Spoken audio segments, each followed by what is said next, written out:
2023 is going to be really exciting for gaming mice. So we're kind of halfway through CES, and since this is the first CES in 3 years, companies are coming out in full swing with announcements, teasers, and launches to get people excited for the next 12 months of releases and product launches. And some of the things that have been launched are really exciting to see, really exciting to look at, and I'm going to be talking about, well, as many as I know about. Starting off with Pulsar's announcement, which they did with a completely banger and super exciting video on their socials. In this video, they announced the Pulsar X Lite V3, which is an update on their Ergo wireless gaming mouse line, the V2. They added a new size, so now they have a EC1, EC2, and EC3 size lineup. And there are also more important updates, like the fact that the shell now doesn't have any holes. There is a updated Pulsar 3395 sensor in there, and optical switches for the clicks in the Pulsar X Lite V3. But the X2 lineup also sees some new models and some updates. So the X2 lineup has a new variant called the X2H now. It's essentially the X2 with a taller bump and narrower sides, but more interesting than the X2H, which comes in medium and small by the way, is the X2ES lineup. The ES stands for esports version. It also only comes in small and medium as far as I know, but it's got some crazy features. Headline stuff is the 4000 Hz polling rate, the optical switches added to the traditional X2 shape, and the 8000 Hz wired polling rate. But I think the coolest feature of the X2ES that was announced was the fact that the bottom of these mice now have OLED displays. I think that's a first for this kind of feature. I don't think that it's super duper necessary for a gaming mouse, but hey, it's nice to have an OLED screen on the bottom of your mouse because this OLED screen shows DPI, polling rate, and battery percentage, which means if you don't have to change any other setting, you essentially never have to install a single piece of software to deal with your gaming mouse, which I think for a lot of gamers is something that they prefer, since gaming mouse software, well,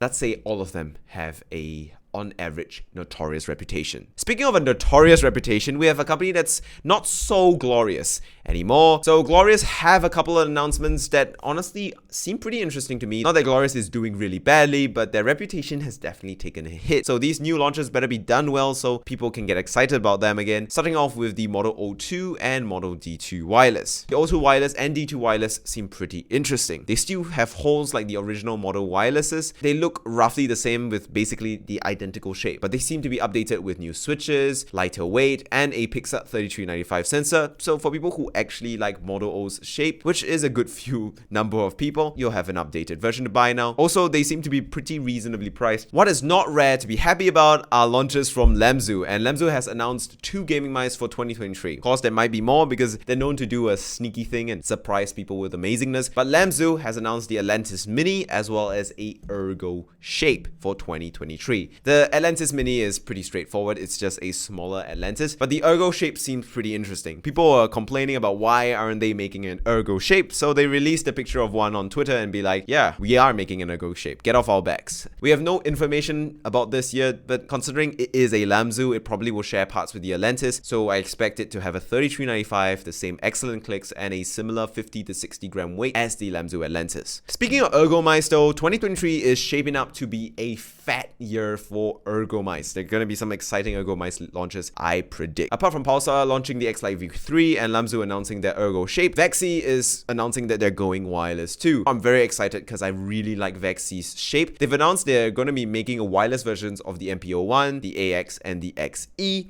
And I'm really excited to see what they will be like. I'm not aware of what order they're launching these gaming mice, but considering Vexi is a company known to keep up with trends, keep on the cutting edge, and stay competitive with the latest specs, I expect their wireless mice to be pretty good. Fingers crossed, nothing goes wrong. Speaking of companies that keep up with the latest up-to-date trends, not Zowie, but we're going to talk about Zowie anyway because they've announced that they're finally making wireless gaming mice with the Zowie ECCW lineup. Basically, you can get a EC1, EC2, or EC3 in a wireless version now, which is long overdue considering most of the people that use Zowie mice are esports CS gamers, and CS gamers benefit the most from having no wires dragging their mouse down. The ECCW though has been met with some controversy or some negative response because, well, people just felt that the specs were extremely underwhelming for the extremely high $150 cost. For one, these mice were 77 grams, which is hefty. I mean, that's the weight of a Razer Viper Ultimate from 2019. On top of that, the Zowie is using the 3370 sensor instead of what's the best and latest available right now, the 3395, and the Zowie ECCW lineups have these big wireless dongles and wireless receivers that are ugly, chunky, and made to fix an issue with the 3370. Going to a 3395 apparently will have fixed with motion sync. Now, I'm not too clear on the details on this, but people are just very annoyed because it's a lot of money for a mouse that has very unimpressive specs, and Zowie fanboys will definitely eat up the CW series because, you know, they probably waited long enough for a wireless version from Zowie, so there's that. Their ECCW looks like a bad deal. It's also available in China already, but not available in many other countries yet, so I don't know what they're doing. I don't know why they've got to split it up regionally. I guess they got a bigger fan base in China?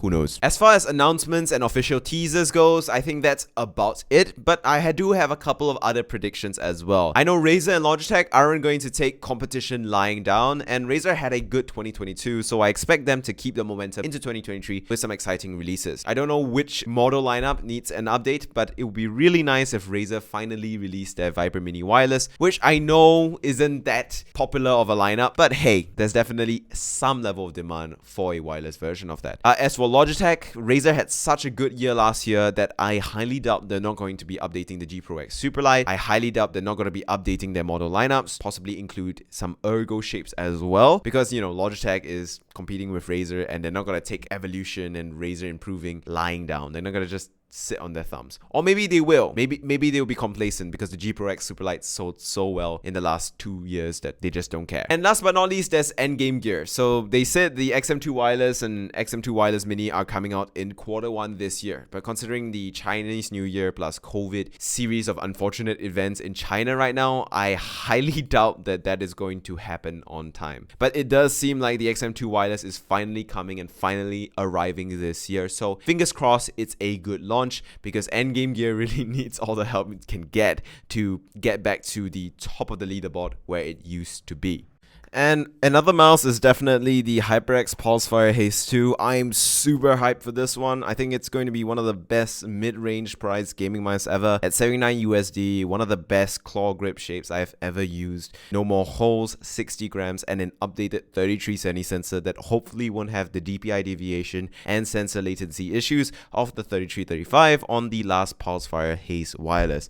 I really like the Haze Wireless, by the way, and I'm doing a 1 year on recap on it in a week, so make sure you subscribe for that. But yeah, I'm excited for the Haze 2 for sure. And with that, those are all the releases, launches, and teasers that I could find and assemble for 2023 so far. Did I miss out anything? Tell me in the comments and I will amend it and put it in the description as well. And 2023 is looking like a very exciting year just for gamers in general. You know, the gaming mice that are being teased are insane, and then there's also going to be some gaming monitors being launched that look absolutely bonkers. OLED is finally hitting desktop monitors. 540Hz TN panels were announced, though I heard it might be like 3,000 Singapore dollars, which is absolutely insane. But whatever it is, 2023 looks like it is some exciting times for gamers ahead, and I can't wait to explore the future 12 months of tech with you guys. So if you want to join me along for this ride, make sure you subscribe. And it's also going to be a really exciting year ahead for me personally, because I will be moving to the United Kingdom, because I'll be studying there as a university student. You know, my videos will be shot out of a uni dorm and everything, so things are going to be drastically different, but I'll still be covering tech. I'll still be covering gaming stuff. I'm going to be bringing a small form factor PC with me over there, so